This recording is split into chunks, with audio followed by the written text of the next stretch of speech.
Hi everybody, welcome to Friday. This will be our very last video lecture for the class. I'll be coming home soon and I'm going to be talking about what we're going to be doing next week, which is a little bit more personal and interrogative. I'm also going to keep this lecture short and sweet because there isn't so much necessarily a lesson as there is a consideration to make. So, over the course of this week, we've talked about denotation and connotation as kind of the foundational observational tools that we use on the daily to kind of discern our reality and make sense of it, to make meaning. And that, of course, is something that we want to carry with us through all analysis that we do throughout our entire lives, not just in this class. Hopefully we're developing that skill through the exercises that we're doing, at least kind of laying the foundation for good, thorough, thoughtful analysis that is done by just discerning the difference between the denotative and the connotative qualities of any phenomenon, whether it be an image, an advertisement, a work of art, a song, an essay, a conversation that we have with people, or even a person themselves. Then on Wednesday, we went over some just very practical strategies for developing introductions, and I hope that was helpful. It's just a great way to have kind of like a checklist to begin an essay. And I know that many of us, I know me included, I struggle with beginning. It's always the thing where I'm staring at that blank white page and I feel somehow a stress to begin with something that will knock the reader out of the park, right? Something that is immediately impressive. And that is a terrible attitude to have going into writing. Because a lot of times we just have to write the idea down and then go back in the editing process and really finesse it to make it something that we feel characterizes our desire. That's something we'll talk about more later. I asked you to read Annie Lamott's Shitty Rough Drafts, mainly for that reason, to let go of that initial stress and to just try to get the idea down on paper, because you will work it. You will fashion it into something that you're more proud of. Today, I asked you to read one of my own very short essays called Leaving a Mark. And it's actually from a collection that I published this past fall called The First Church of What's Happening. The reason why I provided it in class is, one, so that I put my money where my mouth is in some ways, to make sure you know that, well, he is an essay writer, and maybe he has some license to give us this advice. But more importantly, it's to inspire you all to be thinking about analysis in a way that is personal. And I really want to drive this idea home. A lot of times we read scholarly work and it's dull, it's dry as cardboard, and there's no way that we want to ingest something like that. You may have even had that experience with academic essay or scholarly essay. Maybe it has even affected your interest in reading. That isn't entirely at the fault of the reader. A lot of times writers are so mired in the analytical that they kind of put on this voice. They put on this voice that is not emblematic of humanity and certainly does not engage the reader. And if you're writing even the most brilliant academic analysis, if you don't activate the humanity of a reader, they're not going to be that interested in what you're saying unless they are just that into the content. And yes, this class is all about developing your research skills and your analytical skills for scholarship, yes? But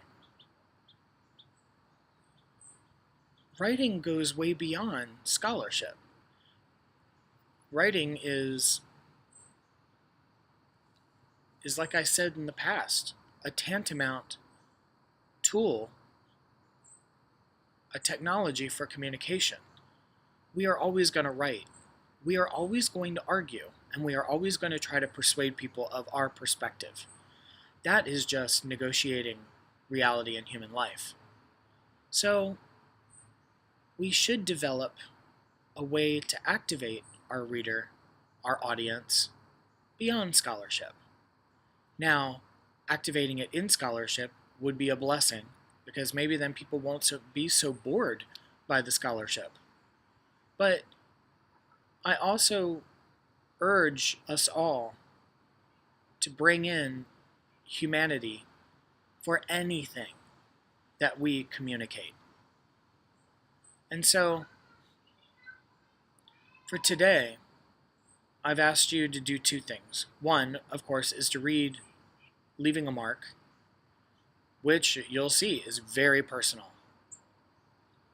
But it's also working. It's actually doing persuasive work. And it is engaging in a complex idea. And so I want you to kind of find out how it does what it does. So once again, we're looking under the hood, and we're trying to identify what strategies are being employed in that essay that seem to evoke. Then, I would also like you to watch the Gabrielle Calvacaresi video that's under the module for this week.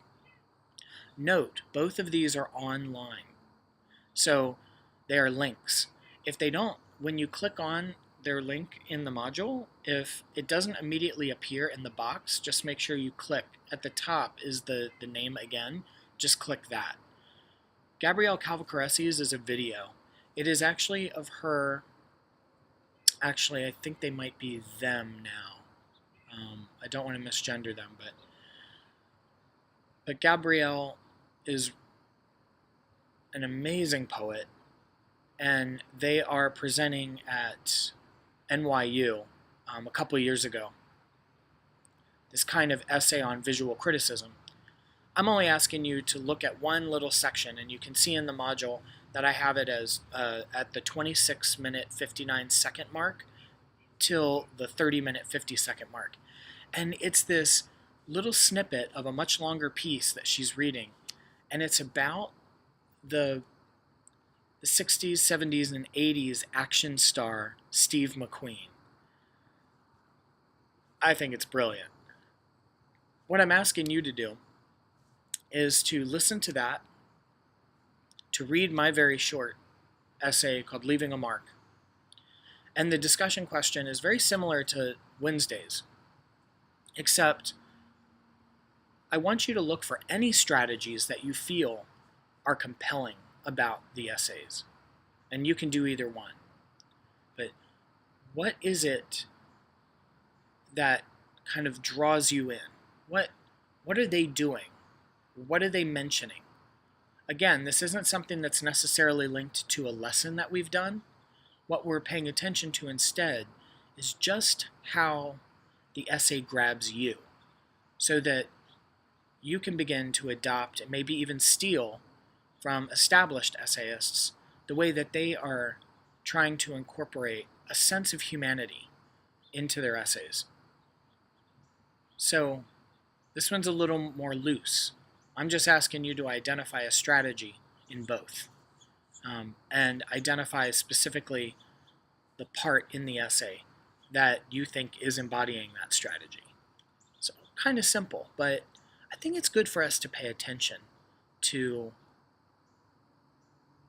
all of the things that an essay is doing, because the more that we identify how an essay is functioning and how it is persuading, or how it is moving us, or how it is activating our imagination, well, the more that we know to engender that into us and maybe even manifest it in our own voice.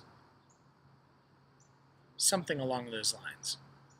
So this one's a little bit more esoteric, but hopefully that makes sense. And the discussion question, I think, will as well.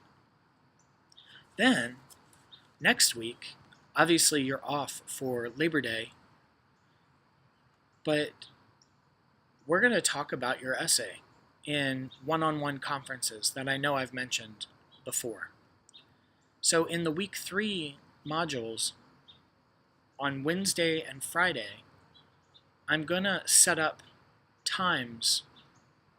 These are 15-minute blocks where you and I will have either a Skype session or a FaceTime session or Google Hangout session, whatever you elect. You're going to sign up for one of the times, and we're going to chat about your idea, about your essay, questions that you have, and then a way for me to get to know you. Because the following week, on Monday, September 10th, we're turning in our rough draft. Again, remember what Annie Lamott says. You're turning in a shitty rough draft. But of course, you want to try to make it as coherent as possible, as comprehensive as possible, so that the critique that we perform for you will be super useful, because we already have an idea of where you're going. Okay, so, recap. Watch the amazing Gabrielle Calvacaresi's segment on Steve McQueen. It's amazing. 2, which you probably already have done by the time you read this or you watch this video, read my very short essay, Leaving a Mark. 3, sign up under the week 3 modules for your specific